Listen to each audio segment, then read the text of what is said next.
Welcome and good morning, financial literacy advocates and ambassadors. I'm Diane Wightman, Chair of the Financial Literacy Committee. Why do we care about financial literacy? Poor financial literacy is having a significant impact on society. Adults, young and old, with too much debt are being precluded from certain jobs, and poor financial decisions are forcing some to drop out of school.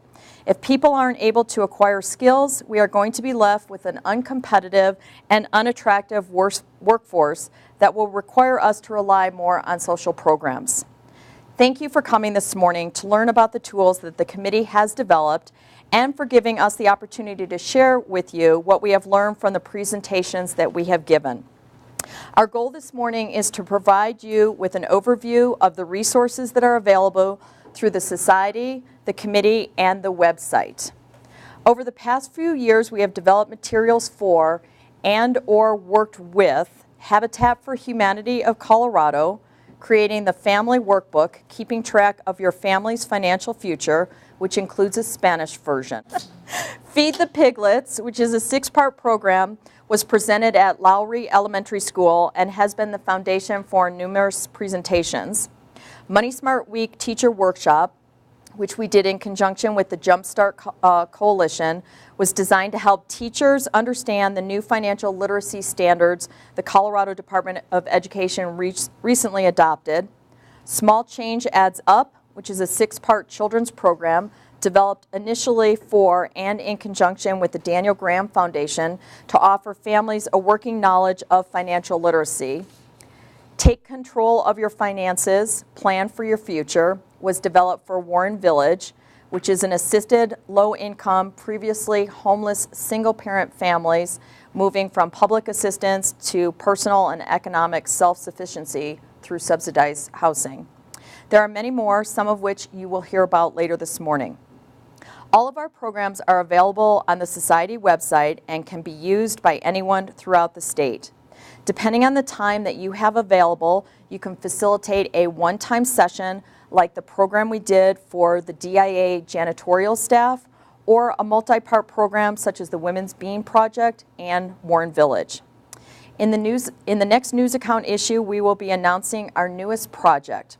We are teaming up with the Girl Scouts of Colorado to teach financial literacy throughout the state, helping girls earn the newest merit badge, which is for financial literacy, and celebrating their 100th year anniversary. There are plenty of volunteer opportunities available. We hope that you will join us in sharing these programs in your community, at schools, libraries, churches or temples, your firm or company, or with your own family, and we will help you in any way we can. So let's show you what we've got. We're going to walk through the website just so that you're familiar with where you can find some of this. So right now we're at the Colorado Society's website, the home page. If you go to the tab that says Members, and if you go down here to Financial Literacy, you'll come to this page. So this link is what we've accomplished, resources, and partner organizations. And if we go to resources, you'll see the toolkits, some of which we're going to be doing presentations of this morning. I think. Sorry. And then you'll see here's the different toolkits that we've already have available. This is a total work in progress. So as we're developing things, as we're adding new programs, we're adding links in here. All of this information is available for you to download, for you to customize. You can put your own name in there, your firm's name in there. Other folks that aren't members can go to the public site and again go to financial literacy. They won't get to the toolkits, but they will get to all kinds of articles and descriptions and answers to questions. So here's a bunch of different resources that are available. So if you have a client that you might have an issue or something, you can direct them there. If you're looking for a program to implement yourself, rather than, our whole goal of the committee is let's not recreate the wheel, let's work together and provide tools for everybody in the state. So these are some of our examples. Sandy's going to present Financial Management, a toolkit for keeping track of your family's financial future.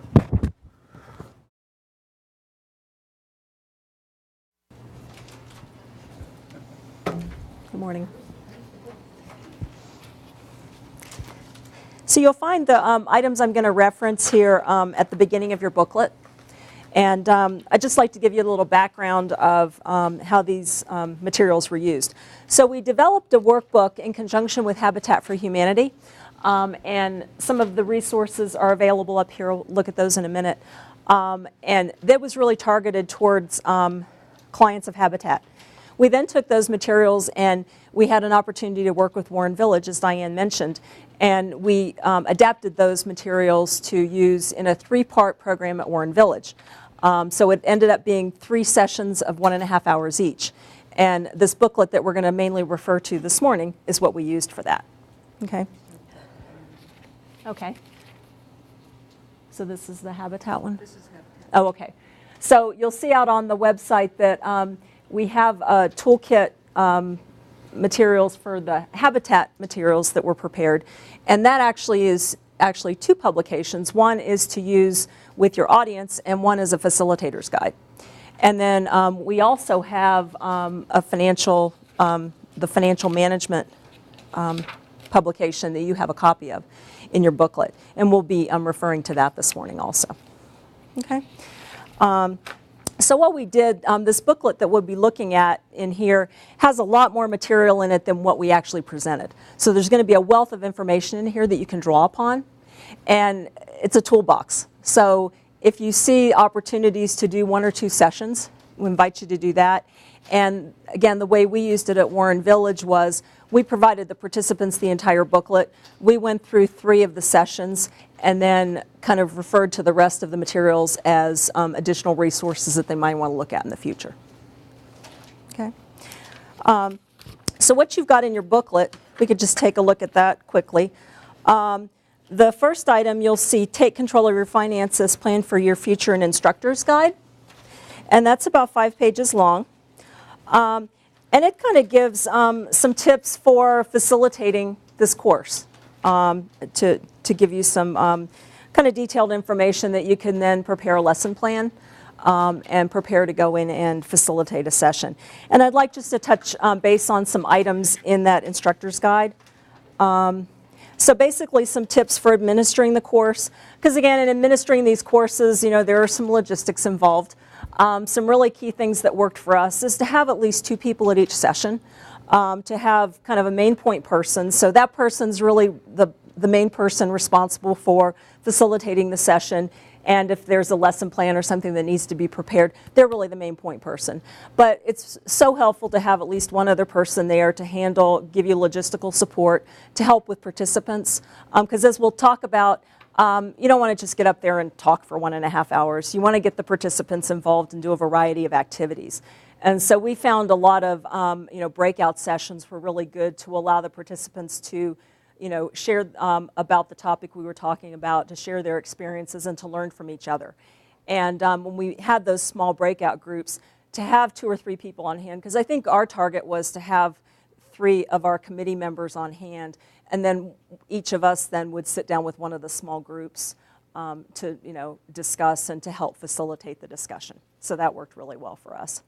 And just kind of make sure ahead of time that you've got enough supplies on hand. That makes things much more smooth. Let's see. Liz can provide workbooks if you'll let her know. Please give a little bit of lead time, but we can provide those resources to you for you to use in your session.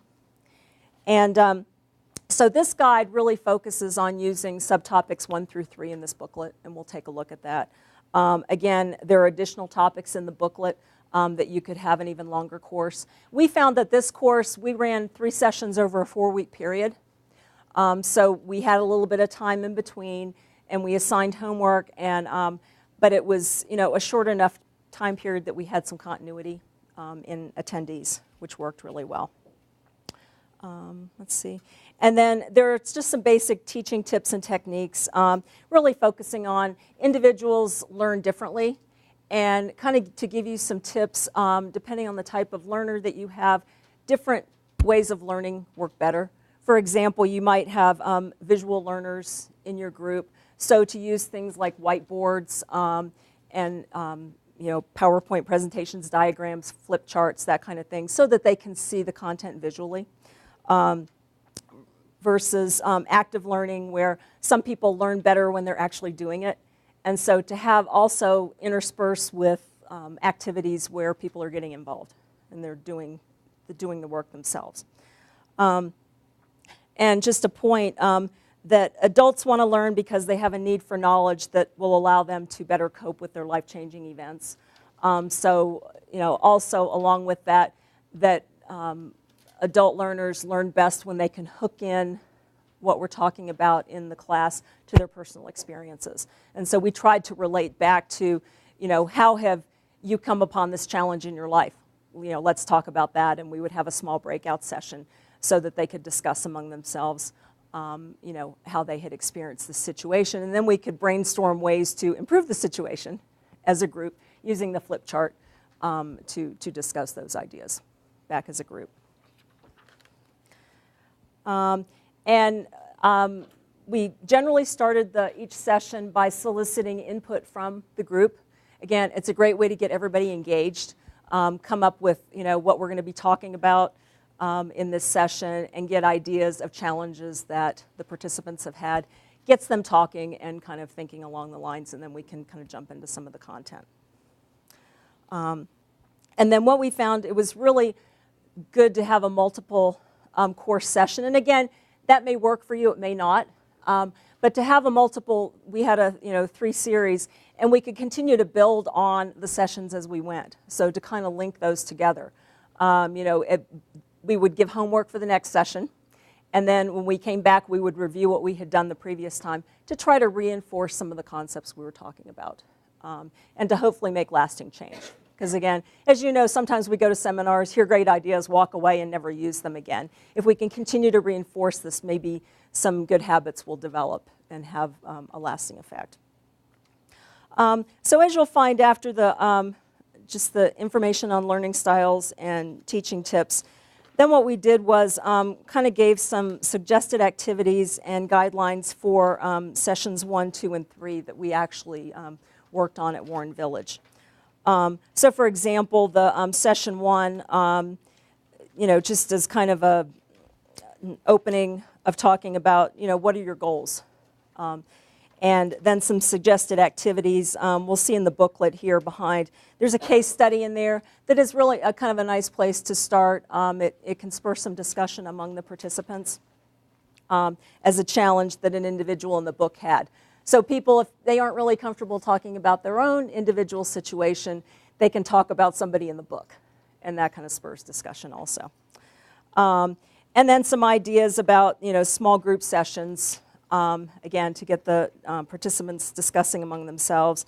There's a pretest in the booklet also. So a number of activities. Again, this, by no means would anyone have to go by all of these. It's something to pick and choose from. And again, you're going to know your audience the best, so what's going to work best for your audience, okay? But a lot of tools to pull from. And then in this series, we actually assigned homework for the next session, and we use these little notebooks to track income and expenses. Awfully low tech, but it works well. You can carry it anywhere. And again, it's a nice use of props to bring things in. But we gave all of the participants these so they could track their income and expenses. So we talked about goal setting in the first session, and then we rolled into doing a spending plan. We called it a spending plan and not a budget. That seemed a little more accessible. And so that's kind of how we laid the groundwork for the next session that we did a couple weeks down the road. And then on into session 2, developing a spending plan. Again, just a little, guideline of a spending plan is a financial roadmap to take where you want to go. So we set our goals, where do we want to go, and then we have to come up with a way to get there. So that's what this session focused on. And then some suggested activities for session 2 that we've got listed in there. So again, reviewing session 1. So what did we talk about last time? And then kind of segue into session 2. There's also a lot of materials you'll find in the back of this booklet, ways to trim expenses, alternatives to, having lower expenses, like having a movie night at home versus going out to the movies, that kind of thing. And then also talking about moving into session 3, which in this series was talking about credit and obtaining a credit report. So that was kind of the homework for the 3rd session, and participants could bring a credit report that they had run into class for the 3rd session, and then we were off and running talking about credit. Okay, so again, one of the nice parts about having a multi-part session, then you could assign homework and then talk about a different subject in the next week or 2. And then we have session 3, establishing your credit. And I know we've taught this in a number of different flavors. That always gets a tremendous amount of questions, because a lot of times we're dealing with participants who've had trouble with credit in the past. So I know the first time we presented it at Warren Village, we probably could have used another hour. It spurred all kinds of discussion. And then wrap up. Again, after, please give us feedback, direct that to Liz, because again, it helps us to tweak these sessions. We're always doing that a little bit on the website. We'll post the latest version, so please check out there. But, let us know who you presented to, how it worked. Because financial literacy, we have so many different audiences that we can present to. And, we try to tweak these for the audiences that we're talking to. Okay? So that's the instructor's guide. Hopefully it kind of gives some guidelines for utilizing this notebook to audiences that you might be presenting to. Next you'll find in the booklet, this was a lesson plan that I prepared back in September of 2010, actually kind of using the instructor's guide. And we went out and this was basically session 1 at Warren Village. And so what I did, I just took information from the instructor's guide combined with the book, and I put this sample lesson plan together. This was just kind of a blueprint for myself. There were 3 of us. Sarah was actually out at that session, and we also had a student from CU Denver join us that evening. And so we were the facilitators. And I found putting something in writing, again, it kind of kept me on task, because you find that the time goes very quickly. So to keep me on task, and then also so that everyone knew, we were operating from the same guidelines. But just an introduction, again, this was our first of 3 sessions, so we wanted to take some time and introduce everybody in the room. And then, expectations to kind of make sure that we were all in agreement. What were they here to learn, and what were we here to talk about, so that we made sure that those were in sync. And then setting and achieving financial goals. I use the analogy of a road trip. And I remember in this particular session, it was great. We're talking about and soliciting input from the audience. And one of the participants had actually, she had prepared to run a 10K. And so we used that preparation for a race as a great analogy in the goals that she had to, set and along the way to achieve running that race. So that was great, because it was from somebody from the audience that everybody could relate to. And then we brainstormed, how participants, what they could do to improve their financial health. And it's amazing. When you get these folks talking, what ideas they have for each other. And again, like, oh, well, this worked for me. And, another person in the small group say, wow, I never thought of that. And coming from their peers, sometimes it, makes a different kind of impact than us sitting up front talking to them as an instructor. So the small group work is tremendously valuable, and I think the participants get a lot out of it too.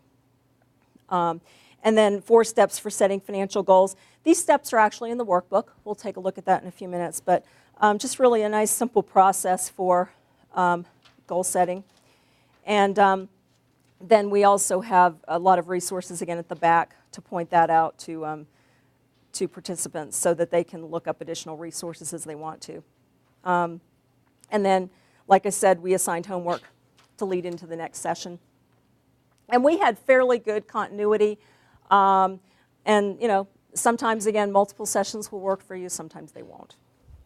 And then at the end, always good to have an evaluation so we can close that feedback loop and know what we can do to improve in the future. So next you'll find is the booklet on financial management. And we'll just take a look through that.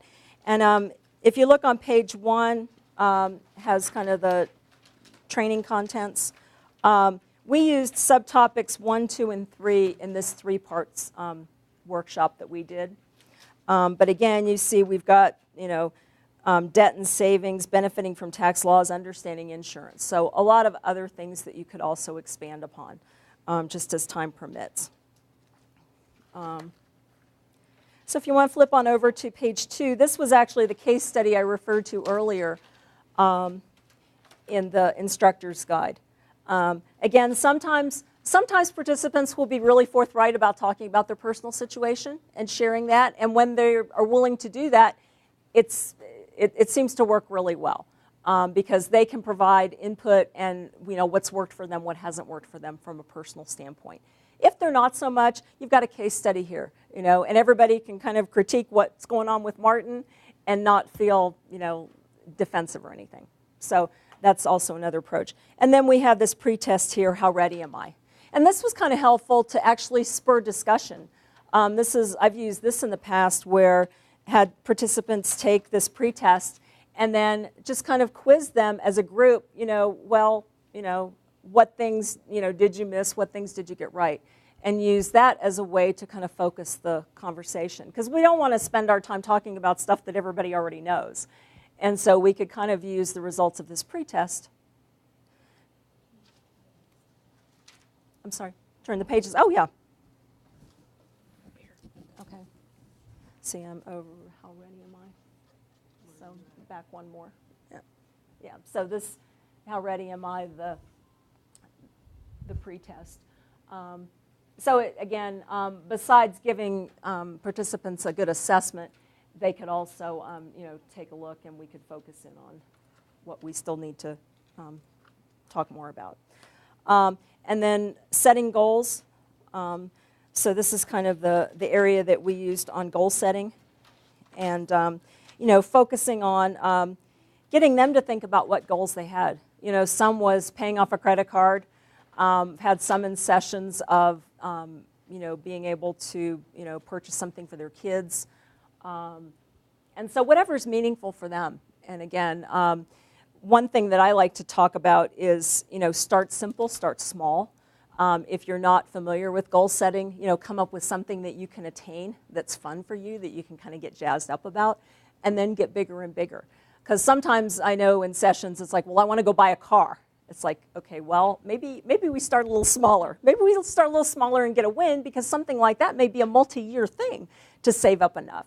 And start small, get a win, get excited about it, and then build from there. But getting into, coming up with a goal that they can get jazzed about, and then the concept of setting goals and, establishing SMART goals, short-term, mid-range, and long-term goals. So that's really what we talk about in the first session in goal setting. And then on to the second session, talking about developing a spending plan. So using that goal, okay, we know where we want to get. Now we have to figure out how to get there. And there's a nice template in here, taking a look at, how much are we making? And then what are the expenses each month? And that's where we set the homework the week before. Then they've started actually monitoring how much they're spending. And sometimes there are some big ahas in here. Gosh, I didn't realize I was spending that much on coffee or cigarettes or something like that. But gosh, maybe I could scale back on that a little bit. I know at one of the sessions we did, one of the ladies, she said, I really like sodas, and so I find I'm stopping at 7-Eleven and the places to buy a lot of sodas. And so as a small group, we actually did some brainstorming, coming up with a couple of ideas. Well, you could go and buy, at the grocery store, and it's going to be much less than out of a vending machine or at the store. But you could also carry a cooler in your car and carry them with you. And she's like, never thought of that, So it's just some things like that they could personalize and take away from them that they could really use right away. So again, what are our expenses each month? And then, well, how much am I bringing in? How much is going out? If I have these goals, and I want to achieve this goal in a year, how much do I have to save each month to get there? So actually putting the numbers together. And one thing that we encourage, if you're working in a group of folks that might know each other, either picking an accountability buddy in that group, or a family member or someone else, kind of a coach, someone they can be accountable to help keep them on task and on target. And then on to the third session, we talked about credit and the FICO score, and then actually talk about estimating Martin's credit from our case study before. And if the homework, if everyone brought in, or if some people at least brought in a credit report, then you can go through that. I think in one of the Warren Village sessions, Liz actually went and got a sample credit report, and that was really helpful to go through with everybody, just so they understood what it meant and what was made up. And again, it generated a tremendous amount of discussion in the group. There was a lot of, because without good credit, it's so hard to, to improve your financial future. And then there's some other information on there on credit card basics. Populations may or may not have credit cards, but in establishing and maintaining credit, it's important to know something about credit cards. So do have that in there. And also, avoiding credit and credit card problems. And then we have a wrap-up as far as credit goes as a quiz that can also be used. And then there are some additional sessions in here, again, on debt and savings. We have not done series really longer than 3 sessions for adults, so we haven't gotten into actually presenting these topics. But they have some good information, and the way we framed it in our 3 sessions is these are some additional resources. When you've established your goals, you've got your spending plan, you're well on your way, then these are some additional things to take you to the next level. Then maybe your goal is to establish a savings account. Well, then this will give you some information in that avenue. So, additional resources. And there's a really nice, over here on page 22, as far as a nice visual on the effect of overdraft charges. Because I know some populations we've worked with, they've had credit cards, or they've had bank accounts, and they get slammed by overdraft charges, and then they don't have bank accounts, and then they're using check cashing places and paying a lot of fees. So 22, yeah. Oh, okay, okay.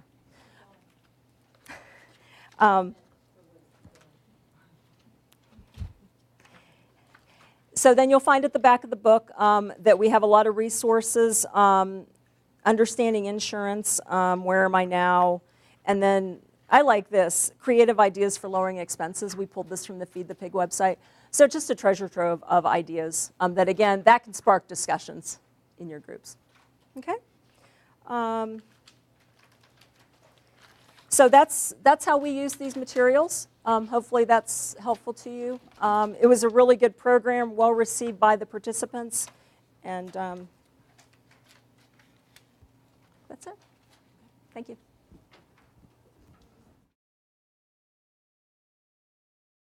Shops and that and the extra fees that come into doing that may not apply to an audience that you're doing. And so one thing we want to have is this. Click on it. I think it should be an award document.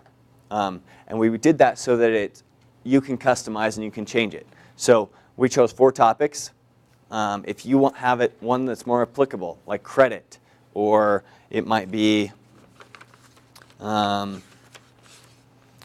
just any of those other resources that we just walked through with.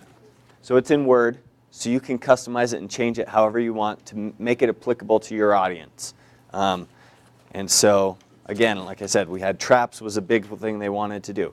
Maybe it's getting out of debt. Maybe it's, it could be anything.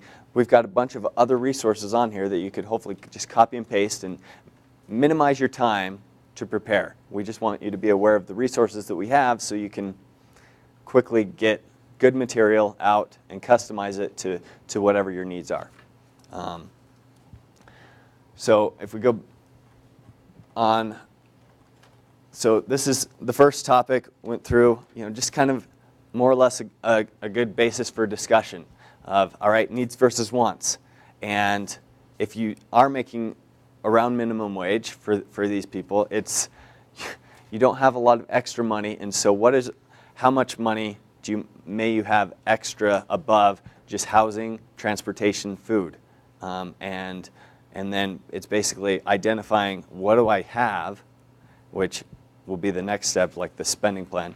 But even so, all of them had goals. As we were able to discuss, all of them had things they wanted to get out of life, whether it was something for their kids for a birthday, or something, saving up for a trip that they wanted to do. Even if it was a simple trip, it was something that they wanted to do that was important to them. And so the reason for goals was to say, all right, that gives me context to even put forth the effort to put forth time, spend my time to figure this out.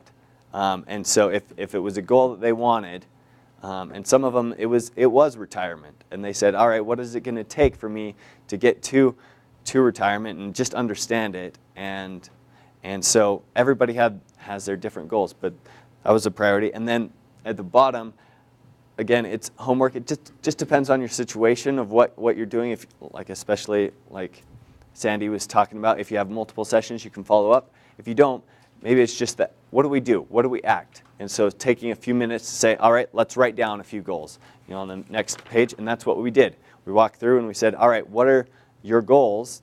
Because we just talked about this, let's apply it. We had them act and do something right then and there, so that hopefully we make a little progress. And this becomes the context of the motivation to do everything else.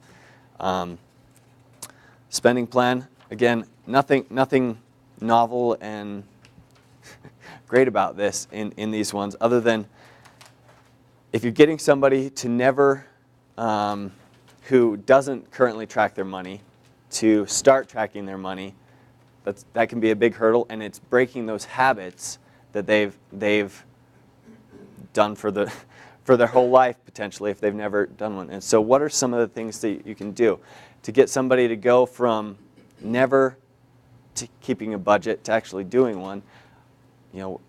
We tried to have discussions around those things, so that, all right, what are some of the basic ideas? One of the things that that it depends on the level that the person's at, but if you set up your plan and you put it down as all right, this is what my priorities are, my goals, and then automate as many of those as you can. Like if you're going to have a little bit to savings, or if you can have your rent or your mortgage or whatever, and you automate those and try to automate through banking, you can do that. If they're less sophisticated and they don't use a bank and they can automate things, then it's basically saying, just trying to simplify it down as much as you can. One of the things that has helped me the most is I try to take myself out of the equation and say, all right, I've got maybe $500 a month that I try to manage. Whether it's 500, whether it's 100, whatever. That's the main amount of money that is more or less my discretionary spending. It's taking all that spending that I may evaluate, and I'm going to have my rent, my gas, my other costs that are pretty standard. They may fluctuate a little bit up and down per month, but I've got a set of money that is a little more, that has a little more play, or is my discretionary money. That is the money that I end up focusing on, and having that as the part that I try to budget rather than everything else. If it's more or less going to be the same, and so simplifying that and saying, all right, can I manage $500? That's maybe just over $100 a month. If I'm spending $100 a week, and I'm in my budget, and basically trying to break it down to simplify, so that they get started. And so can I manage $100 a week? Hopefully, and that is something that even in your head, you should be able to be close to that target, and trying to break down, simplify things to make it, all right, am I on target? Am I going to live within my budget? And if I'm spending over $100 a month, then I'm maybe not.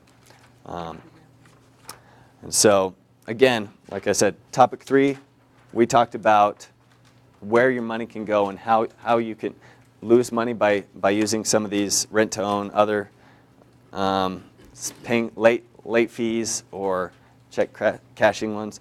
You might do whatever may fit your audience. And then ultimately we talked about just being committed to your goals and saying, if this is really a priority, if this is really something you want, you'll work towards it. And then we talked about some of the tracking tools available, whether it's just paper, and we gave them, you know, a paper one right there to start, or the notebook, or there's online resources, whether it's mint.com, Quicken, any of these other tracking softwares. There's resources out there, but it's more or less just doing it. And sometimes it's simplifying it all the way back. But again, this is just a template that we put together, about 35 to 40 minutes for a one-time session. If that fits your group, great, and feel free to customize it any way you want. So.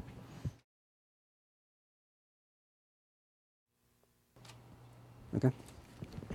All right. Hi, my name is Steve McQueen with the Financial Literacy Committee, and bad credit can be very expensive. One estimate has a cost as high as $750 a month, which is equivalent to $9,000 a year, or $750,000 over a lifetime. These higher costs are factored into higher interest rates on car loans, mortgage loans, credit cards, insurance costs, lost employment opportunities, higher housing and rental costs, and it can affect your quality of life. So given these statistics, the Financial Literacy Committee wanted to put together a program on understanding your credit. This program was presented to low-income individuals, but it's relevant to all walks of life.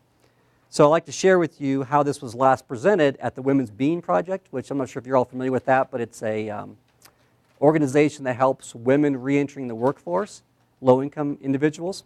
So it's presented there to them. The program really has four main sections. It's a credit report review. The second part is a composition of your FICO score. The third part is credit improvement and repair. And then the fourth is ongoing monitoring. This is a very fluid presentation. There's always room for improvement. We're looking for ideas from volunteers, from any of you all, to make it better. I've only presented it once, and so I'm sure it could use a lot of improvement. To begin, we gave the participants the resources they needed to run their free credit report. We gave them the website. It's annualcreditreport.com. We also gave them a telephone number or the mailing address if they wanted to request their report by mail. And then we also told them to be leery of companies that are selling credit reports. You don't need to pay for a credit report. It's free with annualcreditreport.com once per year for all three bureaus. And the credit report is an important part of your financial management program. We told them it's not necessarily fun, but it's necessary. It's kind of like paying bills or setting up a budget. We also discussed at the presentation some of the challenges of running the report. In order to access your credit report from this website, you have to answer some questions to prevent unauthorized access. And some of the questions are, it's information from your credit profile, but we wanted them to be prepared to answer the questions. I remember when my wife and I first got married, I tried to run the reports for both of us, and she wasn't with me at the time, and I couldn't get access to her report because I didn't know some of the answers to the questions. I had to wait till I got her with me. So we wanted them to be aware that they need to have some information and both partners there to get their credit reports. We then ran through the sections of the credit report, and some of the participants had ran their reports, some hadn't, or some had not. And if they hadn't, we gave them the sample credit report that Sandy mentioned. I think you guys have a copy of it in your book. And this part of the session was very interactive. The participants had lots of questions for us. A lot of the questions we could answer. Some of them we couldn't. And that's okay. None of us are experts on credit. We answered the best we could, and we followed up with some of the participants later to answer some of their questions. We probably could have spent the whole session talking about the credit reports because they definitely had a lot of questions. And one important thing that we wanted to point out to them was that the credit bureaus report information differently, and credit agencies report to the bureaus differently. And so if there's information they think should be there, but it's missing, that really wasn't important. The more important thing is that what is on the report is accurate. So if you think there should be information from some bureau or from some credit agency from a long time ago, and you don't see it, maybe that creditor didn't report to that agency. And so as long as the information that's on your report is accurate, we wanted to make sure that they check that information. That was the main part of that. Next, we talked about the composition of the FICO score. As most of you know, the FICO score is the Fair Isaac Corporation. We wanted to tell them a little bit about how the FICO score is developed. It's kind of a complicated formula. It's fairly top secret, it's well guarded. They do give us a little bit of information on what the 5 main categories are, which are payment history, amounts owed, length of credit history, new credit, types of credit. And there's varying percentages of how those make up your FICO score. But we wanted to give them a little bit of information so they know once they get their score, kind of how that was compiled. We also talked to them about information that's not included in their FICO score. Some of these folks were worried about child or spouse support that had been paid, previous credit counseling, their employer, residence, age, race. None of that information is included in your FICO score. It may be part of your credit profile or your credit report, but it's not part of your FICO score. So we talked a little bit about that. And then we also talked about the FICO score ranges. It goes from anywhere from a 300 to 850 are the FICO score categories. We wanted to let them know what's considered a poor score, what's considered a great score, and then once they have their FICO score, they kind of see where they reside.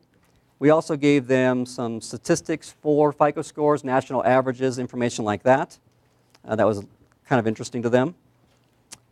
We next talked about credit improvement and repair.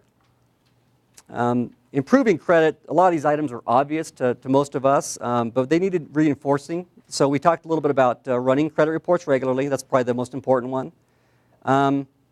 Maybe setting up auto payments for your payments so your bills come out automatically. Being careful with cash advances. Not exceeding credit limits. Paying bills on time, of course. And then reviewing your statements carefully and regularly. One important part of our presentation was fixing credit report errors. We wanted to talk to the participants to, first and foremost, to make sure that if they think there's a dispute on their credit report, to make sure that it is, in fact, incorrect. As time goes by, our memory fades. Financial institutions change their names. So if you see something that doesn't look right, make sure it's actually not right before you try and fix it. If there is something incorrect on the report, we told them to request it in writing to the credit bureau and the credit grantor, request a deletion or correction, and we let them know that it can take several months to get it fixed. And then next we talked to them about credit repair companies. This was important to this group of individuals. We gave them a website to assist in choosing a credit counselor.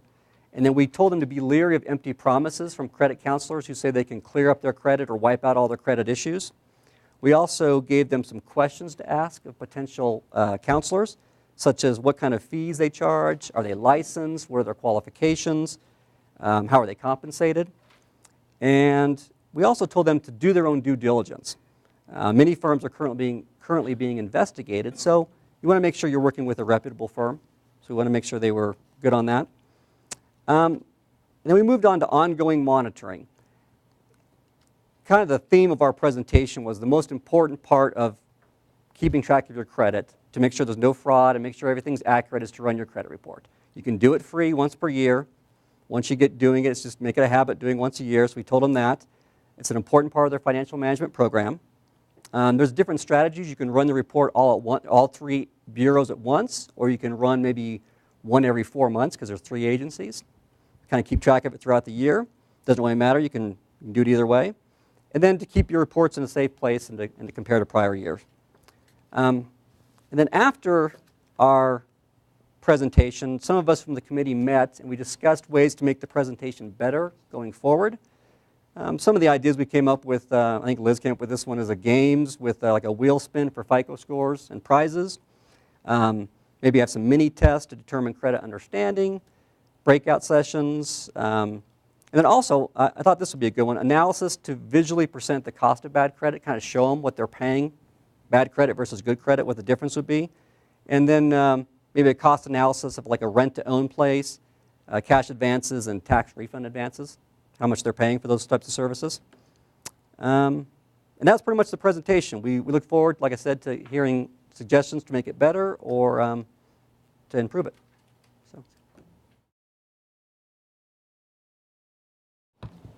Okay, my name is Rebecca Bauer. I am also on the Financial Literacy Committee. Not talking loud enough. And the programs that I've worked with are ones working with kids. And to me, that's my preference. And I am the last presenter. I'm a little bit nervous. That just adds to my pressure. But so I think I'll just kind of, my most important thing is we want it to make it fun for kids when you're going to go present to them. So don't be boring. So I am just going to kind of give you an example of how I would present the session that I developed. This session was part of our 6-session program that we did with the Daniel Graham Foundation. And what we tried to arrange was field trips each weekend. Now, so mine was a field trip to the library, and the focus on this was, it turned into how you get free or inexpensive entertainment. So at the end of it, I kind of like put it over to the librarian. And librarians are great. You know, they're there for you. They take over. They take the kids on a tour of the library, show them all the stuff there. But that's what this segues into. It could be a standalone program. You wouldn't have to segue it into the library. You could kind of just stop it with the discussion of, you know, where families' money goes. But I'm going to just start with it. We don't have the slides up, but they are in your books. So there were several, you know, concepts when we go through, and it happens in the adult programs, it happens in the children's programs. The concepts of spend, save, and share, we try to get through to the kids. Needs versus wants, the same things over and over, basically. But so I kind of have it, you know, money, where does it come from and where does it go? And how can we pay for all of our needs and still afford our wants? And here I put like entertainment, since that's how this session was designed. So I said, let's look at an example. And the dollars here aren't so much the important thing. You could make it, you know, a real life example of, you know, what someone's income and expenses were. The more thing is to get kids to understand kind of, you know, the responsibilities of the parents. So it said, let's say your mom or dad makes $13 per hour at their job. And if your mom or dad works full time, that's 2,080 hours a year. So how many dollars is that a year? So I say, well, that's $27,040. And that looks like a lot of money, doesn't it? I said, but before you even get it, taxes are taken out. And I try to be interactive with the kids. And at this point, I would probably say, you know, do you know what taxes are? And do you know what happens and what they're used for? And see if they're like, oh, it's for policemen, or oh, it's for roads, or, you know, so you can kind of make the presentation as long or as short by, you know, letting this go on as much as you want for discussion. So I say, let's deduct 8% for taxes and give them a number. So that leaves $24,877. So my next thing to get them engaged would I'd probably say, you know, well, how many months are there in a year? Does anybody know? And these kids are usually, they're all, oh, they really are enthusiastic. So that's what makes them fun to work with. So they would tell me there's 12 months, and then I would say, well, when we divide by 12, then that gives us $2,073 per month. And I say, but where does it go? So we have a rent or a mortgage. And I would probably say, do you know how much, you know, your rent is? Or do you know what your mom or dad has to pay for a mortgage? And, you know, see how much input they give me. You know, so basically we're trying to go here, you know, then we have utilities, transportation, groceries, clothes, shoes, accessories, insurance. You know, so basically I hit the needs. Then we get more to maybe their needs, maybe their wants, if we're going to get into that discussion, because I get to cell phones. You know, but on that one you probably say, does your family, you know, anybody in your family have a cell phone? Does it just your mom? Do you have one? You know, just things like that. And then, is that something that you really need? And if so, do you know how much it costs? Just always try to keep the kids engaged. Don't just stay up and just talk to them. Every chance you get them to participate keeps their interest, because they love to answer questions. You know, then I get to gifts, and then just other, you know, the stuff at your house, toilet paper, you know, laundry soap, all that stuff. When I was doing this presentation last night, somebody told me I should put a subtotal at the bottom of this page, because I lost them when I flipped down to the next page and said, well, now we're down to $88. So we'll add that to what we have on the website. Okay, and so I said, and then what happens what if you need a new lamp, or you need a vacuum cleaner, or you need some new furniture? You know, we didn't have any of that up above, did we?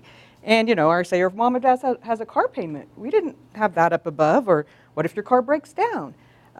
What if you need a haircut? And here's two where, you know, it's the great thing for the kids to say, you know, what else would you need to spend money on? And, you know, they'll all come up with different things that happened in their family. And, you know, it's a good interaction and gets them thinking about it. So, okay, there it was. Can you think of some other things? And so here's where I segued into the library. And I do think the library is a great place. I'm just really amazed at how many people don't take advantage of it, and, you know, because it's free. I mean, so, and I think that's what I'm preaching to the choir here, because all of this is common sense. You don't, any of us really need a lot of advanced preparation to present to kids. And that's what I want to kind of, that's my point to this really, is just any of you that are interested, I'm glad you're here, because what we want as the committee is we want others to go and do the same things, you know, we've been doing and get this message out. And it's really, with the kids, it's amazing the interaction you get, the ideas they have. But anyway, so here I segued into the entertainment about like going on vacation, all these kind of things. Do we have cable TV or satellite? And that way we might bring up wants versus needs again, because a lot of people think that's a need versus a want. And, you know, other things for entertainment. And then I said, basically, you know, this one says that's what we're going to talk about today, and there's not a lot of money left for entertainment. The library is a great place to start. So that was that segue for the library. But like I said, just getting kids to think about, you know, money and think about what their parents make and then what their parents have to do with the money, it just helps. And, you know, there's certain things that we've done with the kids. One such thing being asking them, well, if somebody gave you, you know, if you had $100 to spend, you know, what would you buy? And this one kid said, I would buy a big screen TV.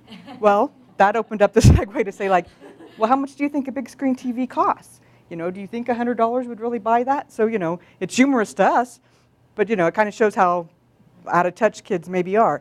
And so on the website there were 2 programs we've developed for the kids. One was Feed the Piglets, which was mentioned was an after-school enrichment program with Lowry Elementary School.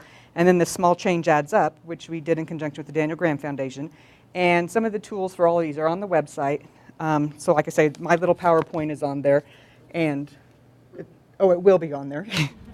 And some of the other sessions. But working with the kids is really fun. And just to give you just a couple of ideas, because we're getting close. Well, one idea that I really loved is in the Feed the Piglets, where we started with, we bought these little ceramic piggy banks. And the first session was to let the kids decorate the banks, put their names on them.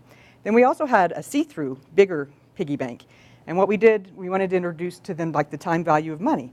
So that first week we put $1 in the banks. And we could show them the dollar in the see-through pig. And then we took the pigs. And each week we brought them back. And each week we added a nickel and would show them in the pig. So they're just little things, and you know, they do kind of grasp the concepts. There were some other games we played sitting in a circle where it's pass the ball, okay, and you're 1, and then you're 2, and then you're 3, and then you're 4, and see where we got. If there was 8 kids, you'd get to 8. Then we said do it by 2s, you know, and so then it was like you got to 16, then do it by 5s. And you know, so, what was that, 40? But, you know, and you could just use little tools and games that get the kids thinking, and you know, it's really a lot of fun, and I think my time's up. But another one that's fun is comparison shopping, and when you talk to them about using coupons or ads or loyalty cards and all the different ways you can save money at the grocery store. So anyway, we have lots of ideas for you. I hope that some of you are interested in doing kids programs, and let us know how we can help you. Thank you. Everybody in this room, you're all aware that you all have the skills to teach any of these sessions. I don't think anything that we've said to you is anything that was like a big aha moment for any of you. But what we wanted to present and wanted to share with you is that we have all the tools, or a lot of the tools, so that you don't have to create your own programs. So if you have a group, a school, or, you know, like I said earlier, a church or a library group, or even at work that you want to do a program, come here as a resource for a starting point. All the materials are there. You can change them. You can do whatever you'd like, adapt them for your own needs. That's really what we wanted to get across to you this morning. The very back 2 pages of your book, there's 2 pages. One is a volunteer speaker form. So if you feel, oh wow, I really want to teach, you know, Feed the Piglets, but I don't know who to teach it to, our contact person at the Society is Liz, and her name and phone number is on pretty much every piece of paper that should be in there. She can put you in touch with a group of people. Oh, and we're also starting to launch a volunteer database. So we've got so many programs developed now. It's kind of that whole like chicken or egg thing. Do we do the programs first? Do we get the volunteers first? What do we do? Now we've got all the programs. We're looking for volunteers. As I said earlier, we're just going to be launching our statewide program with the Girl Scouts of Colorado. So there's plenty of opportunities. If you want to do something, we can match up the group. So if you feel interested, You can leave this, you can send it in to Liz, you can give it to somebody that might be interested, however you'd like. Anything else I should add about this? And then if you can give us a little bit of feedback as to how we did so we can improve, we're going to be putting these, all the little vignettes that we taped this morning up on the website. So if somebody wasn't able to come this morning, hopefully they'll be able to, not hopefully, they will be able to go into the, I'm not sure exactly which tab it's going to sit on, but it'll be on the website under financial literacy, and they can see the little piece of presentation and get ideas as to how they can go about presenting the material. So the committee wholeheartedly thanks you for your interest, and we look forward to answering any questions, helping in any way that we can. So I guess I can open it up if anybody has any questions.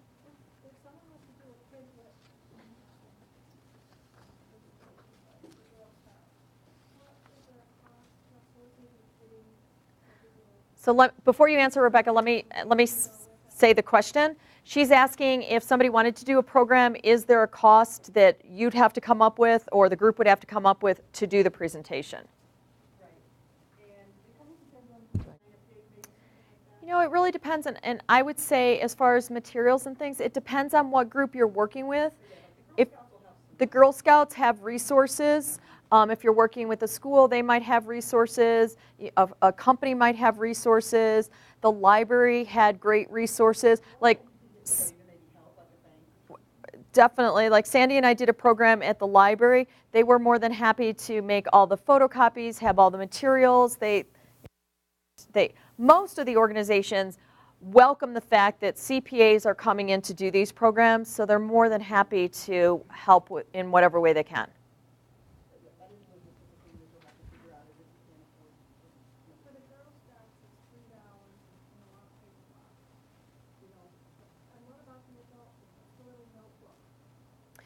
For us, we actually provided the notebooks because our committee has a budget.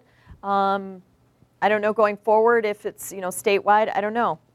Like I said, I mean you can talk to the organizations. I mean if it's a notebook and you've got 25 people, you're talking about maybe $25. Maybe somebody's willing to donate or help subsidize. I'm not saying that you should, but there's generally a lot of people and organizations that are interested. And like Rebecca said, banks are a great source. All the credit unions are always very helpful.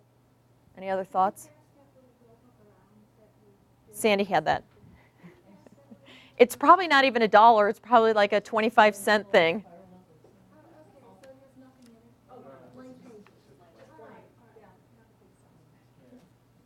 Any other questions?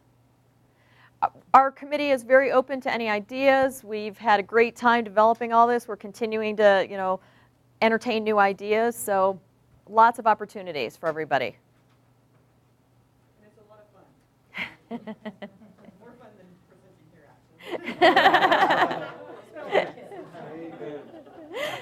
Well, it's a kind of situation where you can make of it what you'd like. If you want to do a one-part session, do a one-part session. If you want to do 6 months of programs, do 6 months of programs. Yeah, and keep checking the website. We're going to be continually adding new information as it's developed. So, well, thank you all for coming. I'm sure some of us are sticking around if you have questions that you want to ask us. I'm sure we'd be happy to help you out in any way we can. And thanks to my committee. Thanks to all of you guys.